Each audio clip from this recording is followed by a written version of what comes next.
Hi, you're watching Goodfellas History. I'm one of your hosts, Garrett. I'm Davis. And I'm Nick. And today, it is 9/11.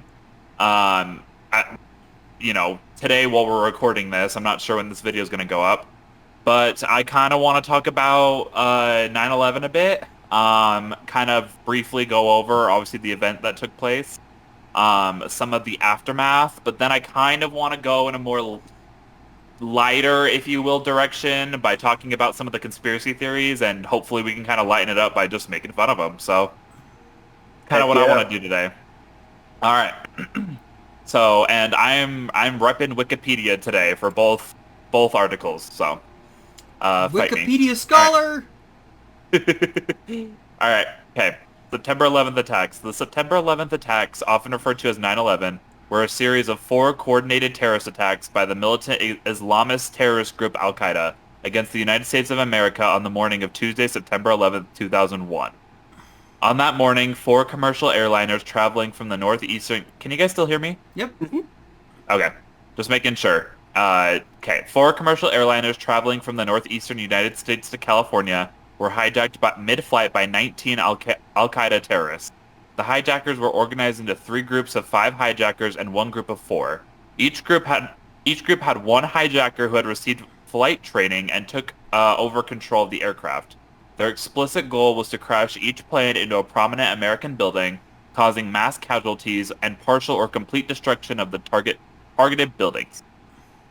The first plane to hit its target was American Airlines Flight 11. It was flown into the North Tower of the World Trade Center complex in Lower Manhattan at 8:46 a.m. 17 minutes later at 9:03 a.m., the World Trade Center's South Tower was hit by United Airlines Flight 175. Both 110-story towers collapsed within an hour and 42 minutes, leading to the collapse of the other World Trade Center structures, including 7 World Trade Center, and significantly damaging surrounding buildings. A third flight, American Airlines Flight 77, flown from Dulles International Dulles. Airport Dulles International Airport was hijacked over Ohio at 9:37 a.m. It crashed into the west side of the Pentagon, the headquarters of the American military, in Arlington County, Virginia, causing a partial collapse of the building side. The fourth and final flight, United Airlines Flight 93, was flown in the direction of Washington, D.C. The plane's passengers attempted to regain control of the aircraft away from the hijackers and ultimately diverted the flight from its intended target. It crashed into a field near Shanksville, Pennsylvania at 10:03 a.m. Investigators determined that Flight 93's target was either the White House or the U.S. Capitol. In the immediate aftermath of the attack, suspicion quickly fell onto Al-Qaeda. The United States formally responded by launching the War on Terror and invading Afghanistan to dispose of the military. Or, oh my god, to dispose the Taliban. Jesus. I don't even know how I slipped up on that. I'm You're sorry. already you're already getting into the Bush did 9/11 conspiracy theories. Yeah, I'm getting ahead of myself. All right. Which had not complied with U.S. demands to expel al-Qaeda from Afghanistan and extradite al-Qaeda leader Osama bin Laden. Bin Laden escaped to the White Mountains where he came under attack by U.S.-led forces but managed to break out. Although bin Laden initially denied any involvement, in 2004 he formally claimed responsibility for the attacks. Al-Qaeda and bin Laden cited U.S. support of Israel, the presence of U.S. troops in Saudi Arabia, and sanctions against Iraq as motives. After evading capture for almost a decade, bin Laden was located in a hideout in Abbottabad, Pakistan, and subsequently killed during Operation Neptune Spear. The attacks resulted in 2,977 fatalities, over 25,000 injuries, and substantial long-term health consequences. In addition to at least 10 billion in infrastructure and property damage, it remains the deadliest terrorist attack in human history and the single deadliest incident for firefighters and law enforcement officers in the history of the United States, with 340 and 72 killed respectively. So, obviously terrible, terrible, tragic event. Like, now I want to kind of talk, before we move on to the conspiracy theories, I want to talk more about the aftermath. But I just wanted to kind of, I mean, I'm obviously everyone knows what happened, but I kind of want to just get all that out there just so we kind of have it fresh in our minds. Yeah, all I gotta say is that is a dope name for the thing that killed The operation that killed Bin Laden, Operation Operation Neptune. Neptune Spear. Yeah. Yeah, dope name. Wow. I know, right? That's what I took from it. I heard that and I was like, My takeaway. Wow, it's a cool name. I don't know why, but for a split second, I thought you were going to say like another name, and I'm like, most of what I read when it came to names were like Al Qaeda and the Taliban. I'm like, nah, Neptune Sphere, man. okay. Neptune All right. Spear. So this is under military operations in The Wikipedia article. under the aftermath section. So in a meeting at Camp David on September 15th, the Bish, oh my God. The Bush administration rejected the idea of attacking Iraq in response to 9/11. Nonetheless, they later invaded the country with allies citing Saddam Hussein's support for terrorism. At the time, as many as 7 in 10 Americans believed that the Iraqi president played a role in the 9/11 attacks. 3 years later, Bush conceded that he had not. The NATO Council declared that the terrorist attacks on the United States were an attack on all NATO nations that satisfied Article 5 of the NATO Charter. This marked the first invocation of Article 5, which had been written during the Cold War with an attack by the Soviet Union in mind. Australian Prime Minister John Howard, who was in Washington, D.C. during the attacks, invoked Article 4 of the ANZUS Treaty. The Bush administration announced a war on terror with the stated goals of bringing bin Laden and al-Qaeda to justice and preventing the emergence of other terrorist networks. These goals would be accomplished by imposing economic and military sanctions against states harboring terrorists and increasing global surveillance and intelligence sharing.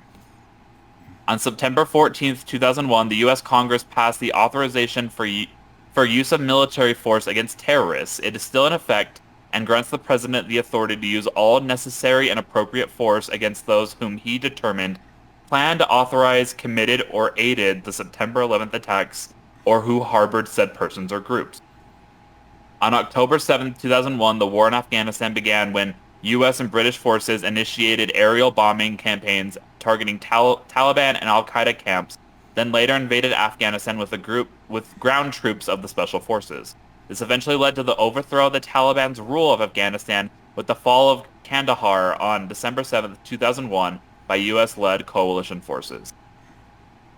And then in the next paragraph, it talks about obviously recently Kabul falling in Afghanistan and us leaving, but Yeah. we've already talked about that, so I won't go into there.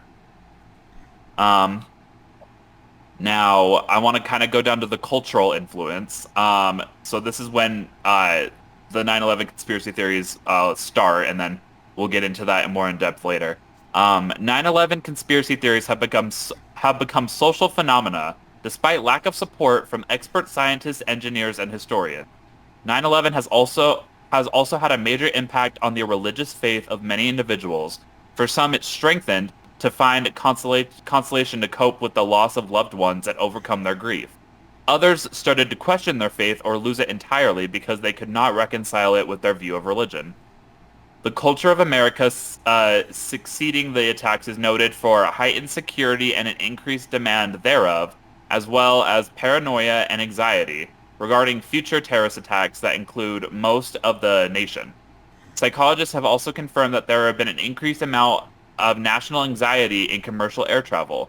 Anti-Muslim hate crimes rose nearly tenfold in 2001 and have subsequently remained roughly 5 times higher than the pre-9/11 rate. So, Oh yeah, that's one thing I remember hearing about even as a little kid, which I thought was interesting. the hate crimes? Yeah, it was messed up. Yeah. Uh, it really, it sucks that people weren't really able to see these people as extremists. They just had to blame the whole group. You can see this in history because even in like during World War II, like Yeah. we literally had basically our own concentration camps with like Asian populations, and there was a Yeah. huge increase in like Japanese like hate crimes and whatnot. Like it's a consistent thing, sadly. The same thing Yeah. with World War One with the de-Germanification of a lot of people's names. Mm-hmm. A lot of people who have the last name Brown or Black or other like renditions like that probably had more German sounding names and just changed it.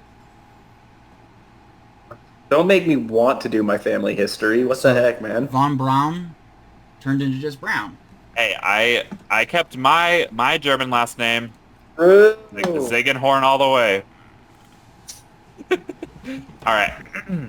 Okay, and then government policies towards terrorism. In the United States, the Department of Homeland Security was created by the Homeland Security Act of 2002 to coordinate domestic anti-terrorism efforts. The USA Patriot Act gave the federal government greater powers, including the authority to detain foreign terror suspects for a week without charge, to monitor terror suspects, telephone communications, email and internet use, and to prosecute suspected terrorists without time restrictions. The FAA ordered that airplane cockpits be reinforced to prevent terrorists gaining control of planes and assigned sky marshals to flight. Further, the Aviation and Transportation Security Act made the federal government rather than airports responsible for airport security. The law created the Transportation Security Administration, TSA, to inspect passengers and luggage, causing long delays and concern over passenger privacy. After suspected abuses of the USA Patriot Act were brought to light in June 2013 with articles about the collection of American call records by the NSA and the PRISM program, Representative Jim Sensenbrenner from Wisconsin, who introduced the Patriot Act in 2001, said that the NSA overstepped its bounds. So, yeah, I mean, again, I could have, that's all I have for this article. I kind of wanted just to point out things that I thought were interesting.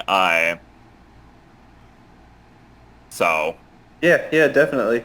just some of the aftermath, so we can just to kind of go over the effect that 9/11 had on various things. But now that we got that all out of the way, I mentioned the conspiracy theories, so now we're gonna move over to this article.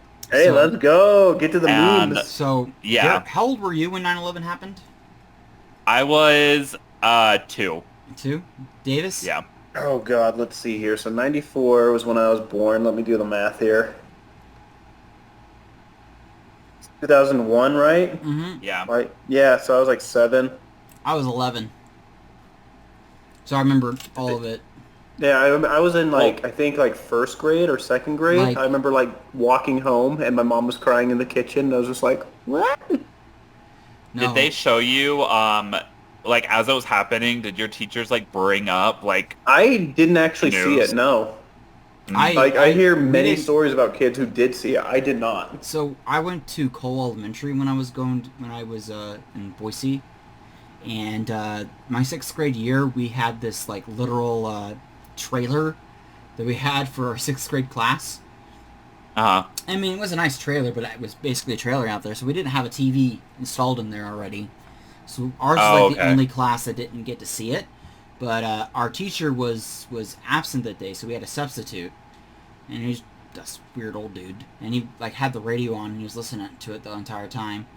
And he was like, oh, and I remember he said, "Oh yeah, it's a terrorist attack." And I'm like, "Oh great." Oh yeah. Yeah, see, I had no idea. I left school and I heard about it when I got home. Yeah. Wow. I rode my bike home, and my mom was on the couch, and she was crying, and my dad left work early, and we basically were staying home that night. We're having home-cooked meals. Everybody's staying home. Yeah. And I remember watching, this was, and I don't know, it's hard for me to describe, because when I was 11, by the time I was 11, a worldview had been entrenched in my head. That I think a lot of people who are around my age, I mean, Davis, you might have this a little bit, and this was kind of not necessarily invincibility, but that doesn't happen here, kind of thing. No, I definitely remember that. And I don't know. I think for our generation specifically, this was a huge change for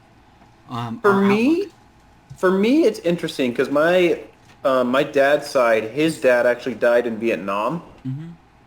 And so my grandpa on that side is actually kind of a step-grandpa. So I never really had the America invincible mentality in my head too much because my dad was pretty anti-war at that point because of that for even as a little kid. one of I the reasons he actually went into the legal field and whatnot was to like kind of break things down like that. I don't think it was America Invincible. It was more of that it just didn't happen. Like we didn't have like this Yeah. happen here. And Uh-huh. what was really astounding is the kind of slow motion change that like now I'm able to look back on, but like at the time I didn't really quite realize the change that was happening in our society. Because I remember when I was a kid, I mean, I remember like it changed everything Mhm. because our Yeah. perceptions changed.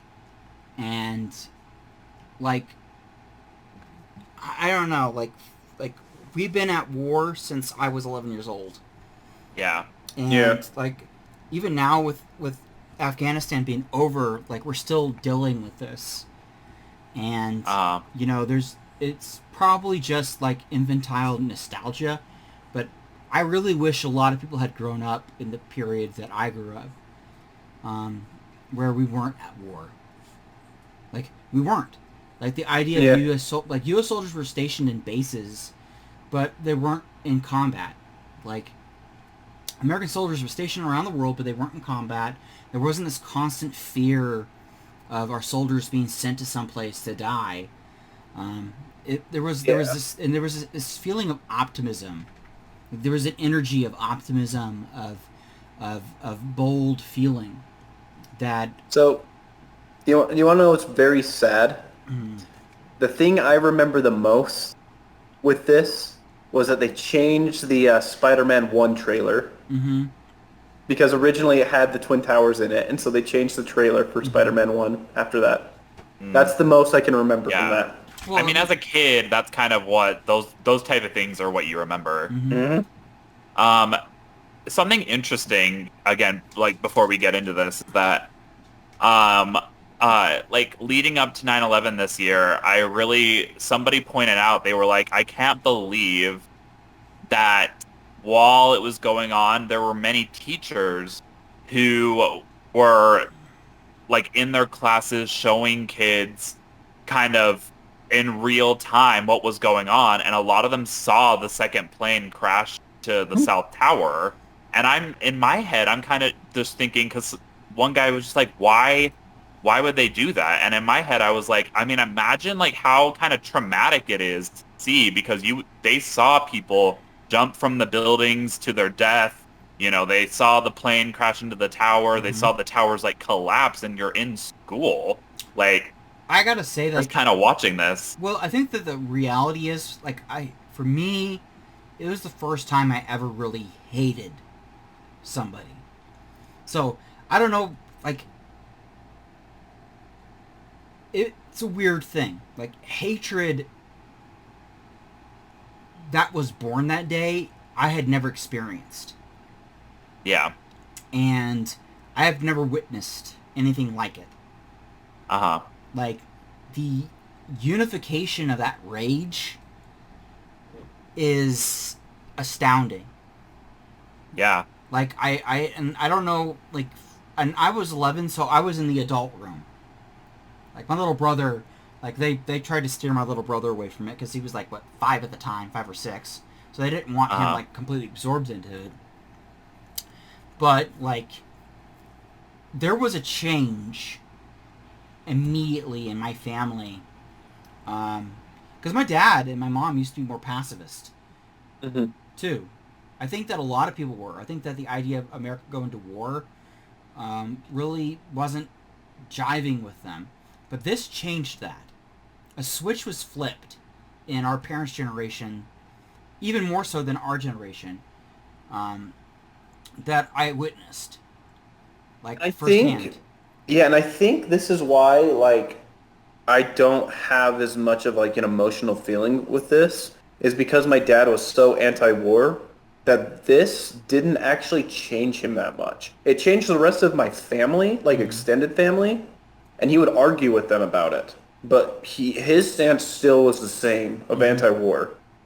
Yeah. And so this really didn't resonate with me until later when like we went to like the airport the first time and we Mm-hmm. started noticing like all the different procedures that got put in place with it and stuff. That's when I really like hit home like, oh, this happened. Because Well, and because I in school for us when I got older, they did show us. Hmm. I was still in elementary school. They would play the news reports, and so we, even though we weren't like the kids my age, weren't old enough to remember this. We were still in school being shown footage of the plane smashing into the towers and people kind of jumping off. And I don't know, because people say kids have a right to know what's going on in their country, and I do agree with that, but I do think I don't know how I feel necessarily about the fact that teachers in school are literally showing you like this like very traumatic like attack to Hmm. like not just telling you about it and you learning about it. It's like you're actually full on seeing it like as a child. Like I don't know kind of what effect that had on people. I would say that, like, for me, like, that's more propaganda. Yeah. I could tell you Yeah, that that. watching it raw and real, it wasn't propaganda. Yeah, I can And understand that a little bit more when it's like the and day of. and I think that the thing is that that seems to be more like trying to teach you how to hate. Yeah. Where with me, like, the hate that I felt, and I felt it, like, oh, like the hate for the people who did that, who did the terrorist attacks, like, I had never felt like that. I had never had that emotion like that before. Yeah. I'd never had, like, we all hate things. There's people we dislike, but the amount of rage and grief that a lot of people felt, myself included, because I mean, it was as one point dehumanizing as it was humanizing. I mean, Yeah. and like for the first time, people really began to look at the world in a different way. Unfortunately, got swept into like the political football that we all have to fucking deal with these days. But like, there was a real moment where humanity could have been found, and unfortunately, it became just politically disposable. Because I mean, Yeah. I'll tell you right now, I've never seen the same kind of sense of unity and togetherness in our nation like which I saw in the years just right after this, and Yeah. goddamn was it squandered. Like, Yeah. And like, now it's like, we've had, like, I mean, just this past week alone, we've had more people die from COVID than, on 9/11. And it's like, not everyone can be brought together. And especially, mm-hmm, but I feel like a lot of those same people would say would like kind of give the notion of like, oh, why can't we go back to like post 9/11 when we were all unified? And it's mm-hmm, like, I mean, there's people dying every single day from this virus, and mm-hmm, it seems like you just don't care. It's the weirdest thing, especially for someone who doesn't remember, mm-hmm. wasn't old enough to have a memory of 9/11 happening. I think we are seeing there is that kind of divide between people more my age and people more kind of your guys' age, Yeah. where it's like, I don't have that personal connection, and it's kind of weird to me that we're able to unify post 9/11 to do, the things that we did. And now we're going through this pandemic that's affecting the globe, and now Mm-hmm. we're having so much division. It's the weirdest thing. Well, a lot of it is that our politics changed significantly too.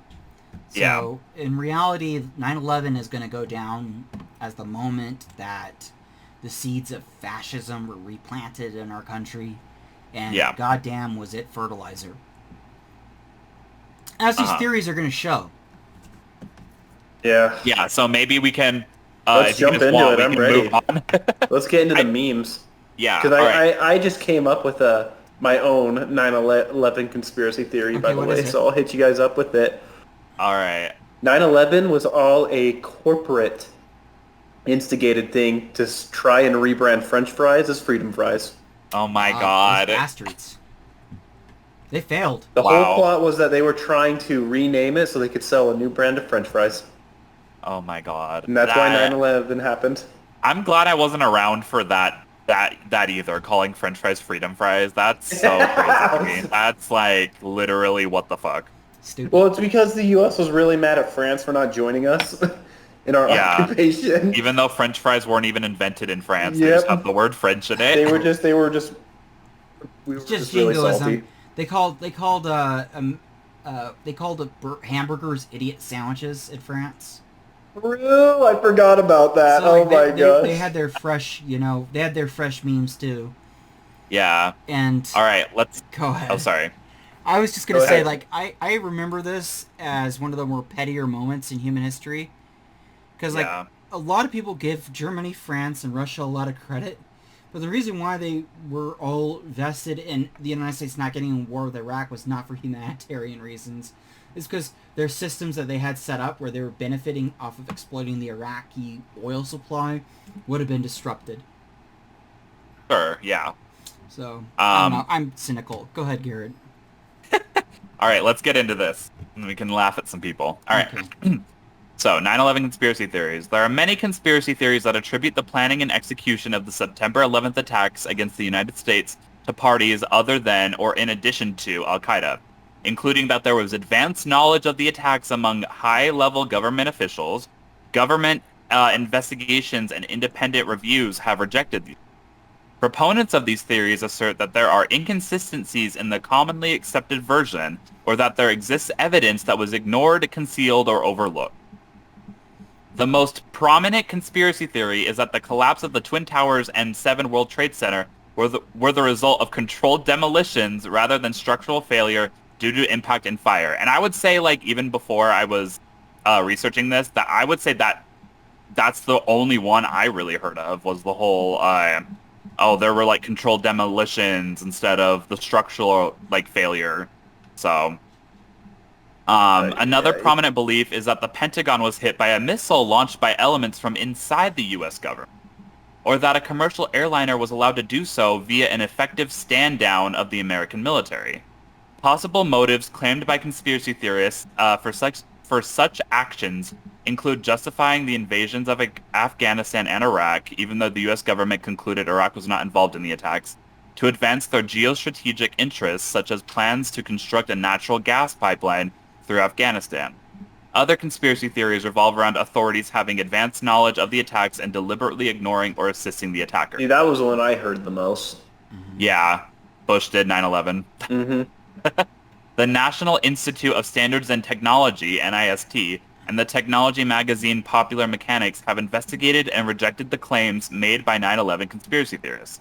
The 9/11 Commission and most of the civil engineering community accepts that the impacts of jet aircraft at high speeds in combination with subsequent fires, not controlled demolition, led to the collapse of the Twin Towers. But some conspiracy theory groups, including architects and engineers for 9/11 Truth, disagree with the arguments made by NIST and Popular Mechanics. Just goes to show you that even if you're college educated, you can still be stupid. Yeah, for sure. All right, so here's some background. So 9/11 conspiracy theorists reject one or both of the following facts about the 9/11 attacks. Al-Qaeda suicide operatives hijacked and crashed United Airline Flight 175 and American Airline Flight 11 into the Twin Towers of the World Trade Center and crashed American Airline Flight 77 into the Pentagon. The impact and resulting fires caused the collapse of the Twin Towers and the destruction and damage of other buildings in the World Trade Center complex. The Pentagon was severely damaged by the impact of the airliner and the resulting fire. The hijackers also crashed a 4th plane into a field near Shanksville, Pennsylvania after the passengers and flight crew attempted to regain control of the aircraft. And then the other one is pre-attack warnings of varying detail of the planned attacks against the United States by Al-Qaeda were ignored due to a lack of communication between various law enforcement and intelligence personnel. For the lack of interagency communication, the 9/11 report cited bureaucratic inertia and laws passed in the 1970s to prevent abuses that caused scandals during that era, most notably the Watergate scandal. The report faulted both the Clinton and the Bush administrations with failure of imagination. My gosh. So, that's just some background there. Mm-hmm. We'll go down here to history. Since the attacks, a variety of conspiracy theories have been put forward in websites, books, and films. Many groups and individuals advocating 9/11 conspiracy theories identify as part of the 9/11 Truth movement. Within 6 hours of the attack, a suggestion appeared on an internet chat room suggesting that the collapse of the towers looked like an act of controlled demolition. Quote, if in a few days, not one official has mentioned anything about the controlled demolition part, the author wrote, quote, I think we have a really serious problem. The first theories that emerged focused primarily on various perceived anomalies in the publicly available evidence, and proponents later developed more specific theories about an alleged plot.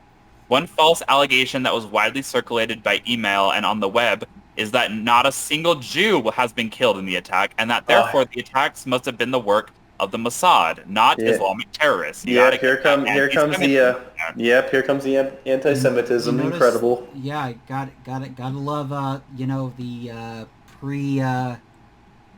Assadists. Yeah, and we'll kind of get more in depth to some of these theories, but as we'll find out, the fact that not a single Jew has been killed is false. Oh yeah, That is clearly. so. All right, type.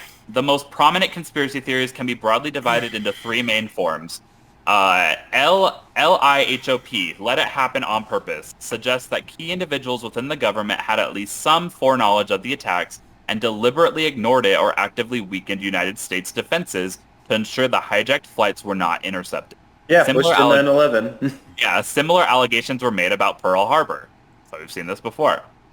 MIHOP, made it happen on purpose. The key individuals within the government planned the attacks and collaborated with or framed al-Qaeda in carrying them out.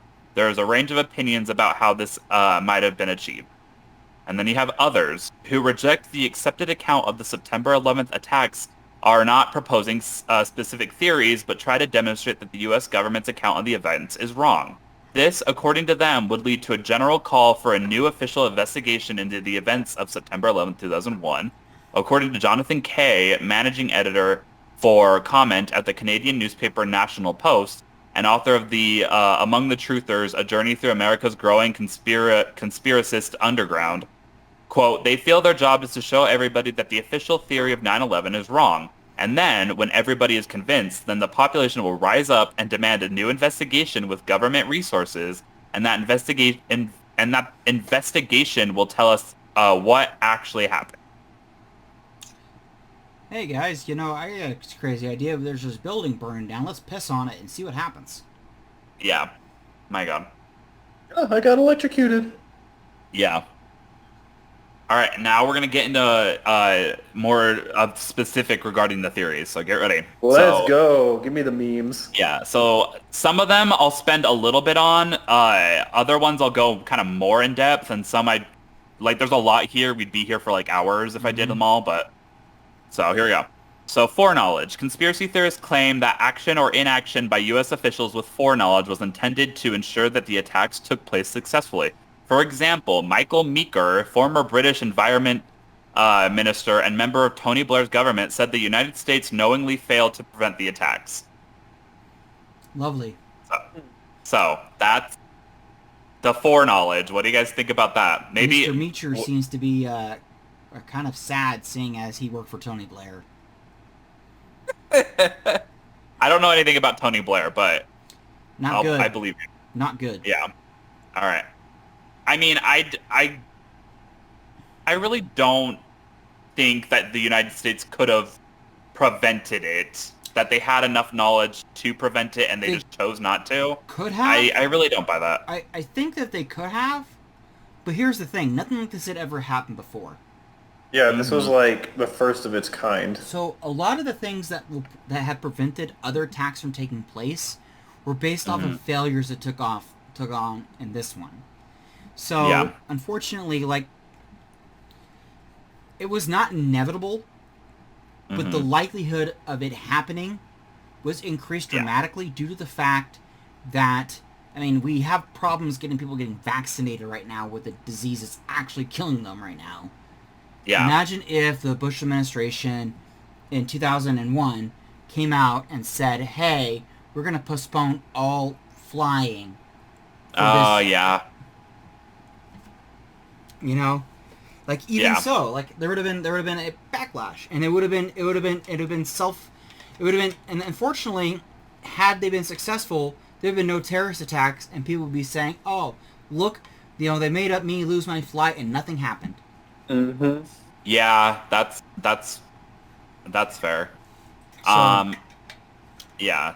But this is more discounting that argument on its face because that's more of a rationale, especially when you actually look at the evidence that was given. Like, Bush gets a lot of shit for not preventing this, but the CIA and the FBI did not have all the evidence there. And when they say there was a lack of imagination, what they really were saying is that 2 was right here, and 2 was right here, and 4 was over here. They just didn't have the imagination to put the plus in the middle. And unfortunately, that's kind of true. And that's what happens when you're looking at... Because we forget that people are looking at different pieces of information happening. Yeah. So oftentimes it's really easy for us to draw a conclusion from an outcome. All right. Well, I'll move on from that one. Suspected insider trading is the next one. So, some conspiracy theorists maintain that just before 9/11, an extraordinary, quote, amount of put options were placed on United Airlines and American Airlines stocks and speculate that insiders may have known in advance of the coming events of 9/11 and placed their bets accordingly. An analysis into the possibility of insider trading on 9/11 concludes that a measure of abnormal long put volume was also examined and seen to be at abnormally high levels in the days leading up to the attacks. Consequently, the paper concludes that there is evidence of unusual option market activity in the days leading up to September 11th that is consistent with investors trading on advanced knowledge of the attacks. Alien M. Poteshman, the Journal of Business. It's now, Alan. Oh, Alan. Oh my god, I said alien. Alan. I thought that second L was an I, and so I was like, that's weird. It's Alan. Alan M. Poteshman. Now, this specific one, out of all the ones we're going to talk about, I can kind of understand it. Like, we've seen it with COVID, where you had Lori Loeffler, like Dianne Feinstein's husband, who had that insider knowledge, and they did benefit financially from knowing about COVID before the public did. So I can kind of understand what they're coming from this, but real quickly, I'll just read the sentence down here. The 9/11 Commission report concluded that exhaustive investigations by the Securities and Exchange Commission, FBI, and other agencies have uncovered no evidence that anyone with advanced knowledge of the attacks profited through securities transactions. So, but honestly, like, we've seen it before, so I don't... At the same I time, don't it could know. also be coincidental. It could be. It So could this be. is the And problem that's why with- it's a conspiracy theory. This is why I don't like correlation equals causation. There's a correlation here, right? But that's it. Like, did Rudy Giuliani eating, like, a slice of pizza, 2 days before it, and saying, hey, these slices of pizza had 2 pepperonis on them that look like the 2 towers. But that's my point, though. This is correlation equals causation. Yes. When it comes to... Sorry. So the reason why we're able to say that with COVID... Yeah. With this, there's concrete evidence that the Trump administration There is. actually knew. And because we have that concrete evidence, which would have been given to congressional members, we were able to see that Lori Loeffler and these individuals were doing insider trading. Yeah, they knew what was up. They knew what they were doing. And that's kind of the difference. We do know they've had these meetings before it became very widespread, where they received this information, and especially Lori Loeffler, her husband's the president of the New York Stock Exchange. Yeah, that one's frustrating.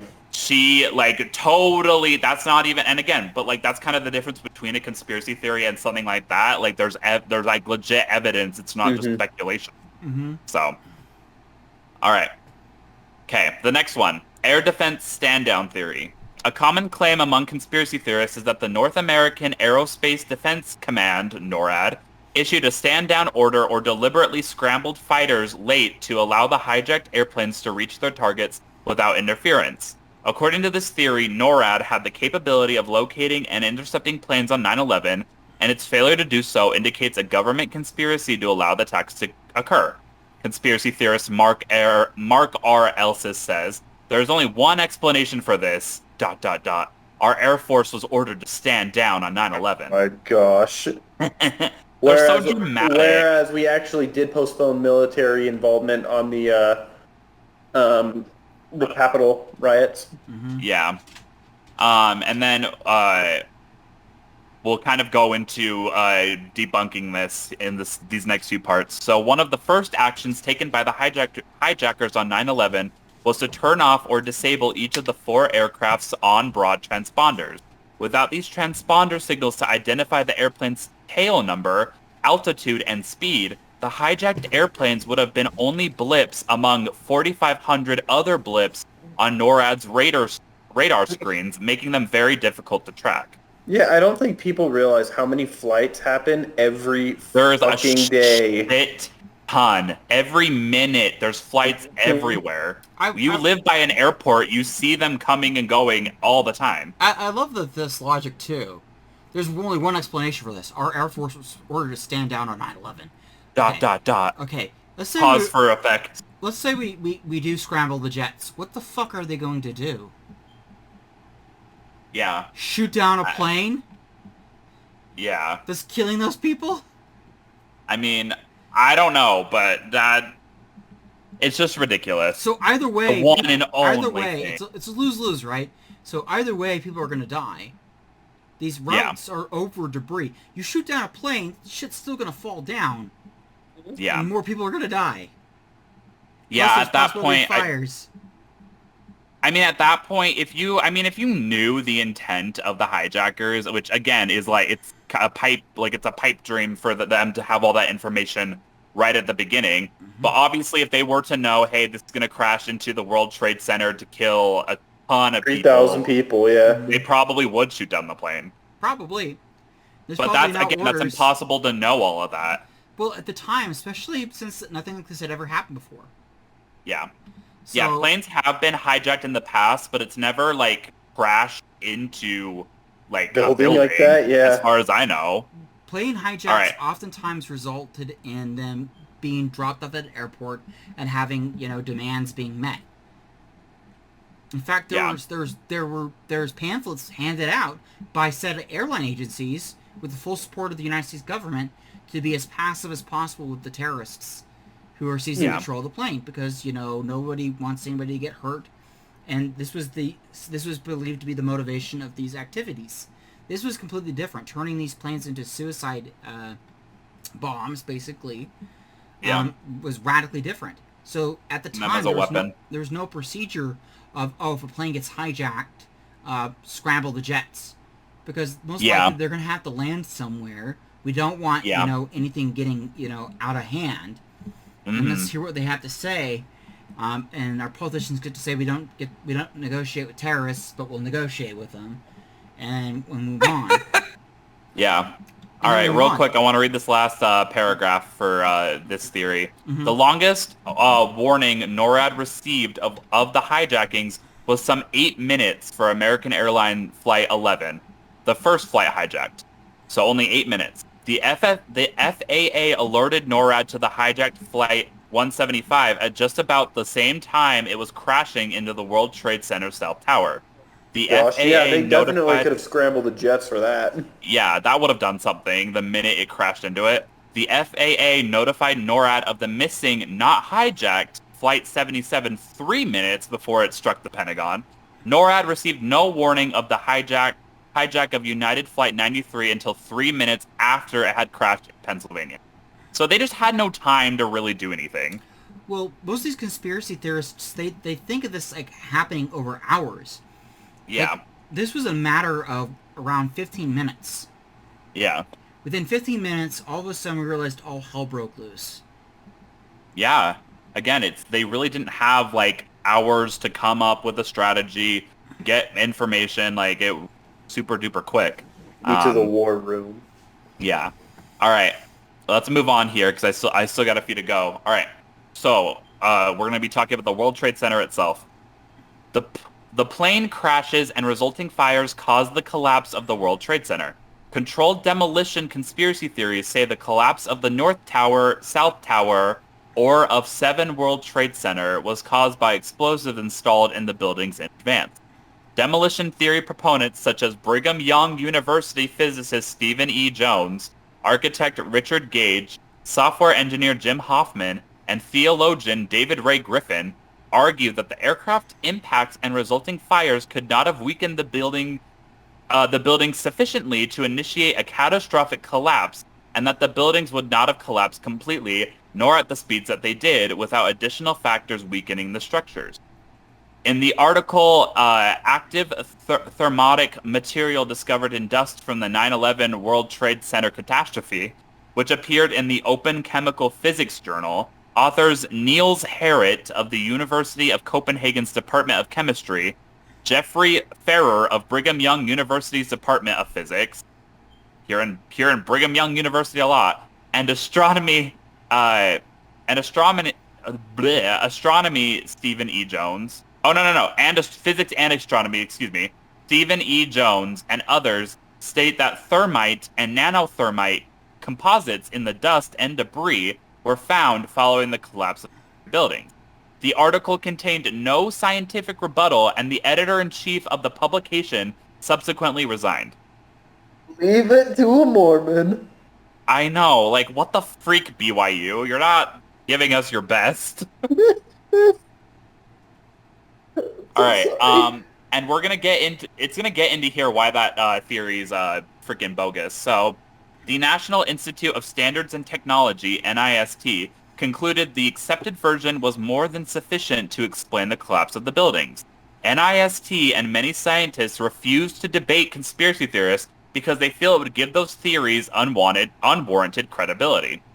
Specialists in structural mechanics and structural engineering accept the model of a fire-induced, gravity-driven collapse of the World Trade Center buildings without the use of explosives.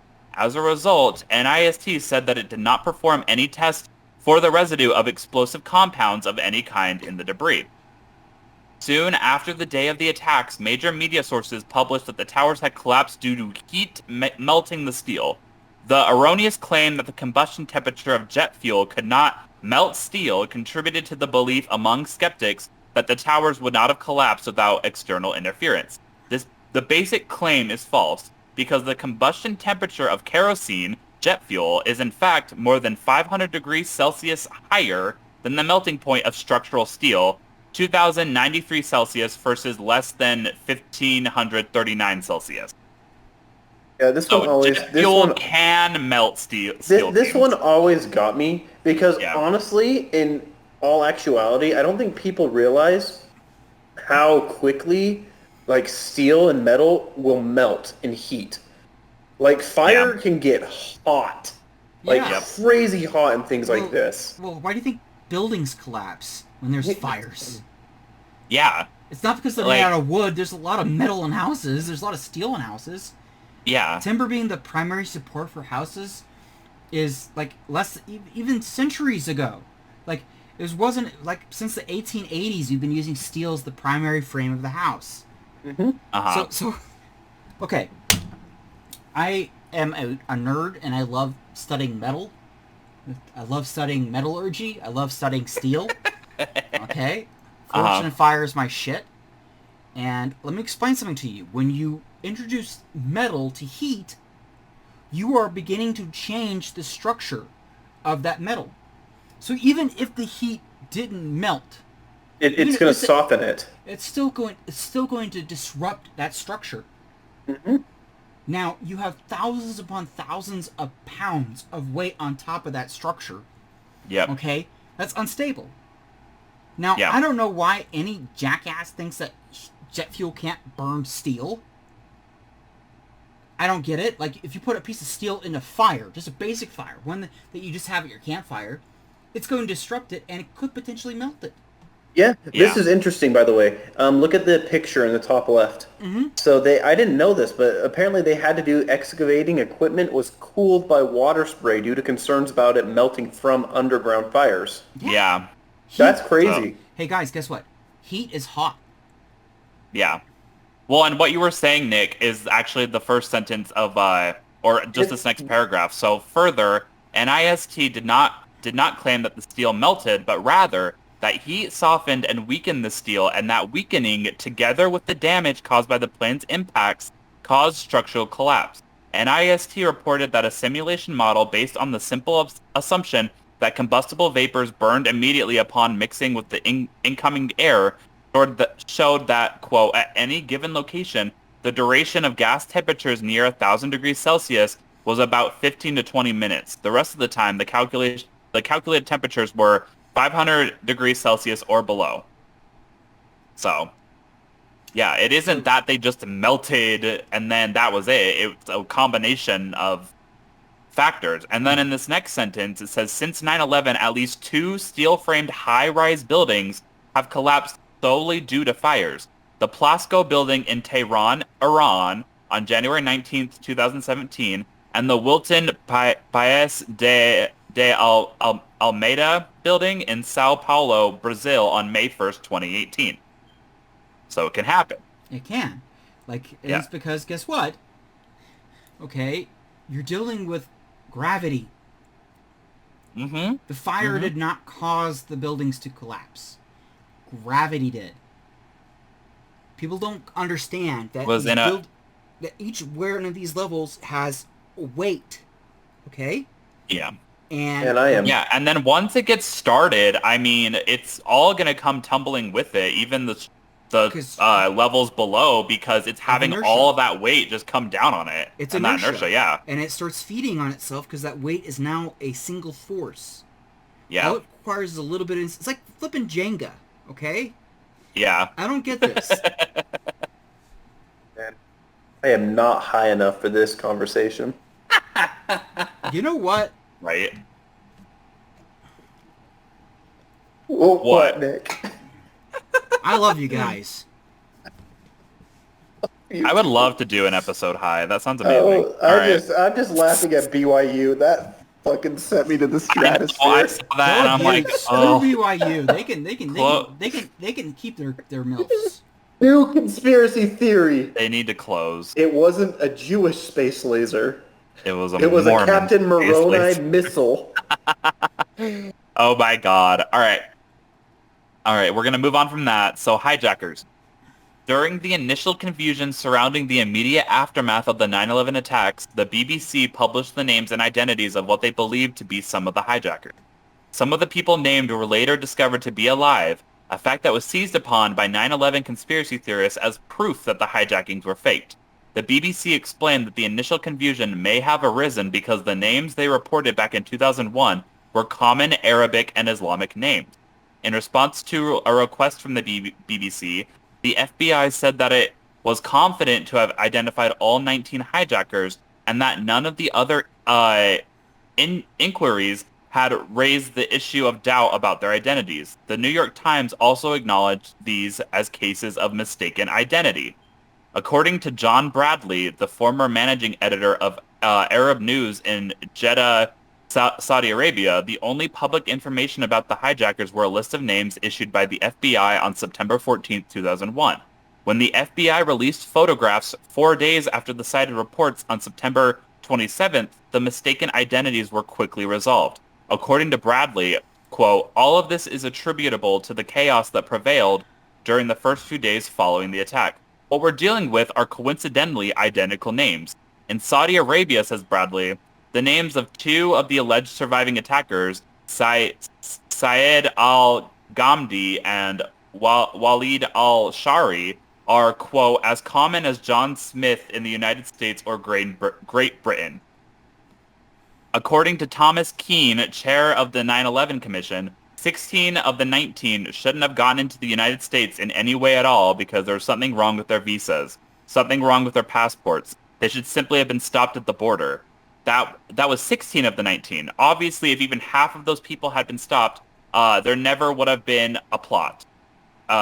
Khalid al-Midhar and Nawaf al-Hazmi had both been identified as al-Qaeda agents by the CIA, but that information was not shared with the FBI or U.S. immigration, so both men were able to legally enter the U.S. to prepare for the 9/11 attacks. So once again, like, this is failure of oversight, imagination, and inability of institutions talking with one another. Yeah. I mean, you know, we have these institutions for a reason. Why can't they talk to each other? Seems pretty pretty self-explanatory to Yeah. me, but that's just me. I love the anti-Semitism coming from this next one. Yep. So again, as with basically any conspiracy theory, we got to get the anti-Semitism into play here. So, under foreign governments, we're going to go down to Israel. A conspiracy theory documented by the Anti-Defamation League, Thom Burnett, and others is that the state of Israel was involved in the attacks and may have planned them. A variety of motives are suggested, including to cause the United States to attack enemies of Israel, to divert public attention away from Israel's treatment of Palestinians, to help Zionists take control of world affairs, and to persuade Americans to support Israel. Variants of the theory contend that the attack was organized by Ariel Sharon, Mossad, or the government of Israel. Kevin Barrett, a former lecturer at the University of Wisconsin, is according to Slate website, quote, a quote leading advocate of theories that Israel's Mossad orchestrated the 9/11 attacks. So you have these people saying that Israel was responsible for doing it. But then you have, when Osama bin Laden took credit for it, citing that American support for Israel was a reason for the attacks. So it's kind of like, I think I'm going to go with the fact that it was, Osama bin Laden was behind this because he's actually saying it versus this random, like, oh, well, deep down under everything, it was actually the Mossad. That makes more sense to me, but... No, it doesn't work. Like, all right. I'm sorry, like, how did Mossad do this? Why did Mossad do this? Why did Israel want this? Well, you're working backwards from your conclusion now, aren't you? Yeah, and that's the problem with a lot of these people, is they're doing that. So some proponents of this believe that Jewish employees were forewarned by Israeli intelligence to skip work on September 11th, resulting in no Jewish deaths at the World Trade Center. According to Cinnamon Stillwell, some 9/11 conspiracy theorists put this number as high as 4,000 Jewish people skipping work. This was first reported on September 17th by the Lebanese Hezbollah-owned satellite television channel Al Manar, and is believed to be based on September 12th edition of the Jerusalem Post that said, quote, the foreign ministry in Jerusalem has so far received the names of 4,000 Israelis believed to have been in the areas of the World Trade Center and the Pentagon at the time of the attacks. The number of Jews who died in the attacks is variously estimated at between 270 and 400. The lower figure tracks closely with the percentage of Jews living in the New York area and partial surveys of the victims' listed religion. The U.S. State Department has published a partial list of 76 in response to claims that fewer Jews/Israelis died in the WTC attacks than should have been present at the time. 5 Israeli citizens died in the attack. So this is just completely stupid. Jesus fucking Christ. You guys here comes know? even more anti-Semitism. They warned... Sorry, what was that, Davis? I said, did you guys know that Jewish people also killed Harambe? Coincidence? Oh my Weird. god. And they also directed the meteor on Earth that killed the dinosaurs. Mm-hmm. Crazy. I'm just worried about their space lasers. Yeah. It's what's crazy to me is that a lot of conspiracy theorists believe that the bodies that are behind everything are so, like, how am I going to try to explain this? They're smart, but they're also stupid at the same time because they're able to do things as warned 4,000 Jewish people to skip work without alerting everyone else. But Hey, also, Garrett. apparently, this information is just right in front of you. You just have to look at it. So So which you one were- is it? You are referring to Umberto Eco's 14 14 points. Both The strong and enemy weak. is both strong and weak. Yeah. That is a key tenet of fascism, baby. Yep. Yep. You see it all the time. They're so smart, but they're also stupid because the information apparently is just right in front of you. Hey, Bob. Like, we have 20 people calling in today. Huh. What do you mean, 20 people? Like, hey, guys, did you notice a bunch of people calling in today? Do you think that there's a problem? Yeah. Jesus fucking Christ. All right. Now down here under anti-Semitism and conspiracy theories, in 2003, the Anti-Defamation League published a report attacking, quote, hateful conspiracy theories that the 9/11 attacks were carried about by Israelis and Jews, saying that they had the potential to, quote, rationalize and fuel global anti-Semitism, end quote. It found that such theories were widely accepted in the Arab and Muslim world, as well as in Europe and the United States. The ADL's report found that, quote, the big lie has united American far-right extremists and white supremacists and elements within the Arab and Muslim world, end quote. It asserted that many of the theories were modern manifestations of the 19th century protocols of the Elders of Zion, which purported to map out a Jewish conspiracy for world domination. The ADL has characterized the Jeff Rense website as carrying anti-Semitic materials such as, quote, American Jews staged the 9/11 terrorist attack for their own financial gain and to induce the American people to endorse wars of aggression and genocide on the nations of the Middle East and the theft of their resources for the benefit of Israel, end quote. Pedro A. San Juan, a former United Nations diplomat, alleged that anti-Semitic 9/11 conspiracy theories were quite common at high levels of the organization following the attacks. Jesus. So... Really united. Huh? Really united. Yeah. It's horrible to see. Like, oh, God. Yeah, All that right. is just depressing. Hey, And I actually... Go up, Garrett. Yeah, I was gonna say, I think I saw Alex Jones in there. Oh, That's how yeah, he got I his was fucking going to start.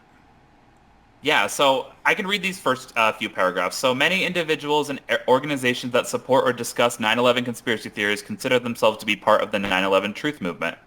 Prominent adherents of the movement include, among others, radio talk show host Alex Jones, The theologian... frog's gay. Yeah, oh my God. Theologian David Ray Griffin, physicist Stephen E. Jones, software engineer Jim Hoffman, architect Richard Gage of Architects and Engineers for 9/11 Truth, film producer Dylan Avery, former governor of Minnesota Jesse Ventura, former member of the U.S. House of Representatives Cynthia McKinney, actors Daniel Sunjata, Ed Asner, and Charlie Sheen, political science professor Joseph Diafaria, and journalist Thierry Mason. So, Garrett, this topic has broke me a little bit. Oh my gosh, I'm getting lost in the sauce of the memes here. I'm well, dying. I remember hearing about Charlie Sheen and all of this when it kind of came out. Yeah, He just it's has his just bringing up tiger's so blood, many man. memories. There's just I love that Jesse Ventura. You know what? I love Jesse Ventura, but God. Same thing with Mike Lindell, or what was his name? Mike something. Fuck, it's not Mike Lindell. What's the hell's his name? The politician that just died recently. The older guy. not Gravel. Why am I thinking that? No. Yeah, Gravel. Was it really Mike Gravel? He kind of hinted at 9/11 conspiracy theories. Yeah. Like I look at this and Jesus Christ, you know, all these people are engaging in some level of anti-Semitism and all this. Yeah. Yeah. I'm sorry, like quo bono.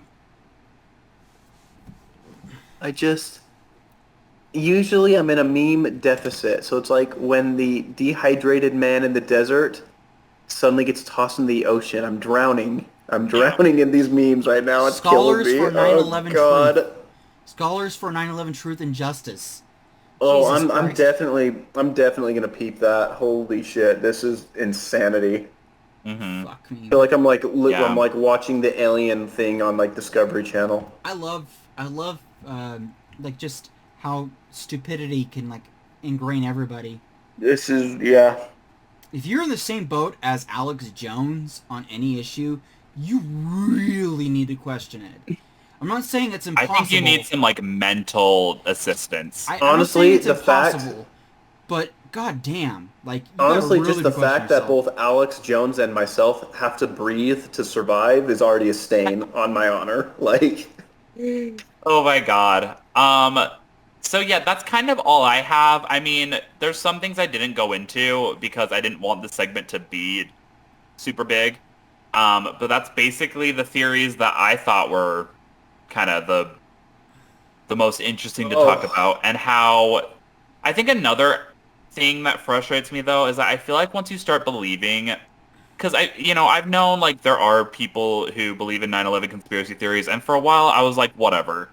And like obviously like the moon landing is fake and like the earth is flat and all this. I think the problem that we see though is once you believe some of them, you're more prone to believing all of them. yeah. To the It, point it of puts now you you're it puts you at in a vulnerable mindset So I where want you. every single thing is a threat. So I want you yeah. guys to take into consideration. Like, can you scroll down to that list of 9/11 truthers? Uh, So click this on the one? 9/11 truth movement, if you will. I'd appreciate that. It's at the top. The 9/11 truth movement. Yeah, the proponent, the main article. Oh, Okay, so scroll down. I want to see if they have like a list. Like, go to books.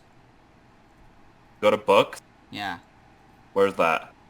If you go up to the thing. He's looking in the box, yeah. Yeah. Oh, okay. Media books, yep. Mysterious collapse of the World Trade Center. Why the final official report about 9/11 is unscientific and false. Oh my God. Interlink Publishing. Okay, and the complete 9/11 timeline. Paul Thompson, a collection of mainstream media reports. I'm more curious. Yeah, I'm more curious about the films. 9/11 explosive evidence. Experts speak out. Yeah, Yeah. I love Zeitgeist, the movie. Oh, The dude's fucking pretentious as hell, man. I'm sorry. I never liked his. I don't know. There's parts of Zeitgeist that I like as in the movie, but then there's parts that I really hate, and I don't like Yeah. Peter Joseph. September 11th, conspiracy. the new Pearl Harbor. I just So- love the great conspiracy. I just like Jesus Christ. God, I want to see. So, let's see if Peter Joseph has a Wikipedia article. Peter Joseph. Mm-hmm. Uh,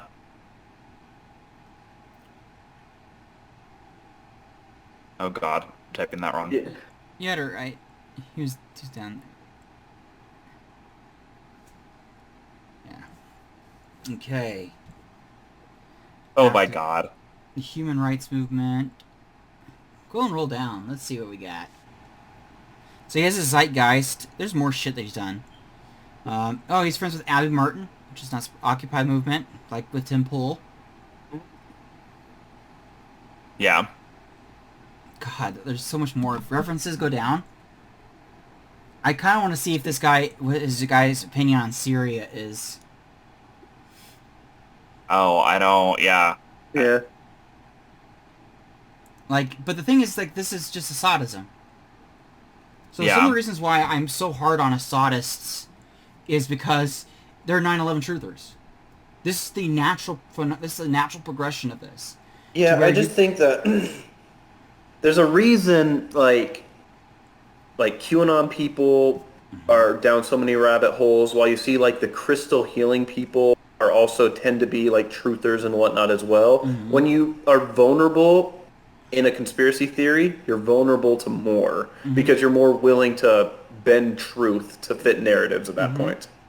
Yeah, and you're distrustful of everybody already. Yeah, so exactly. And so just then like throw any more on there. And so then the more institutions that people cite to like counter your narrative, the more it's the deep state trying to silence you for having the correct info. I was going to ask you to look up Assadism because I really want to connect those dots, but I'm sorry. Well, maybe we can do that later, but Okay. I feel like we're already kind of going on quite a while. So, Okay, guys.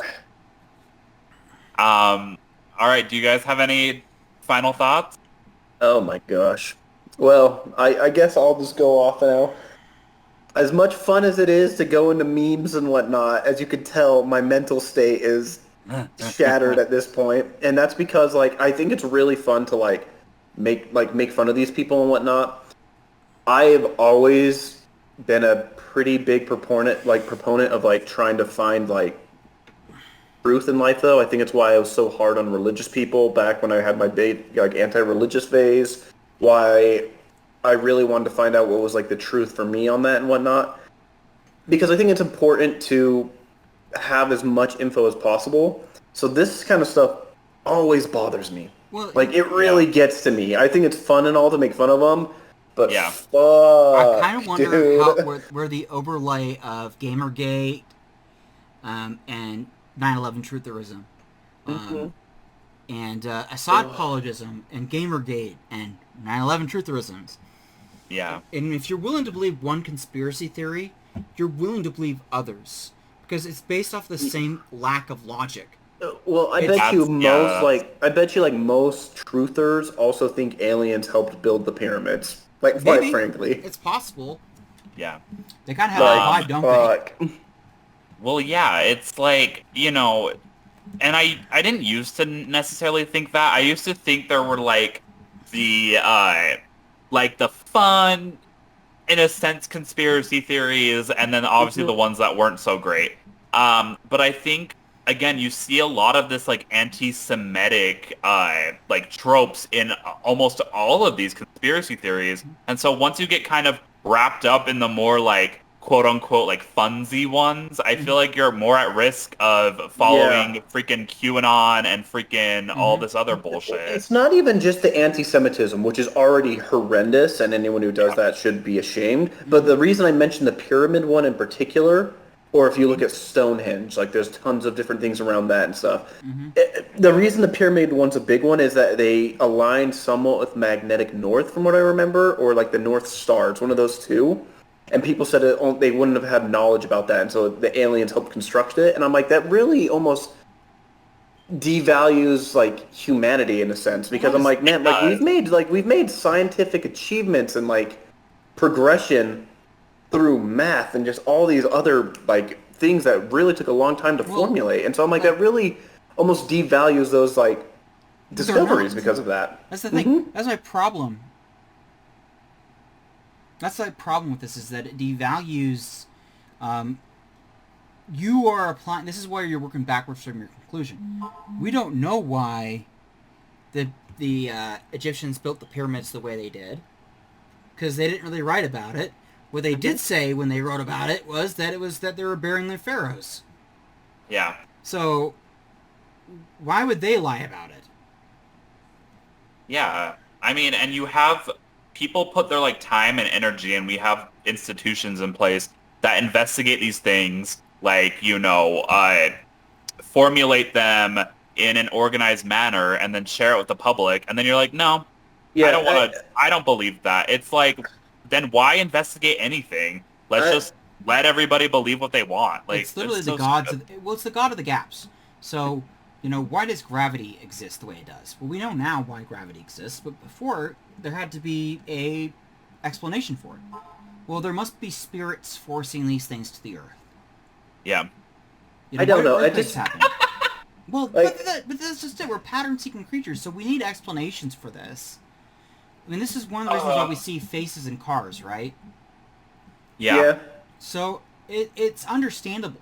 This is why gods exist everywhere, but not all the gods are the exact same.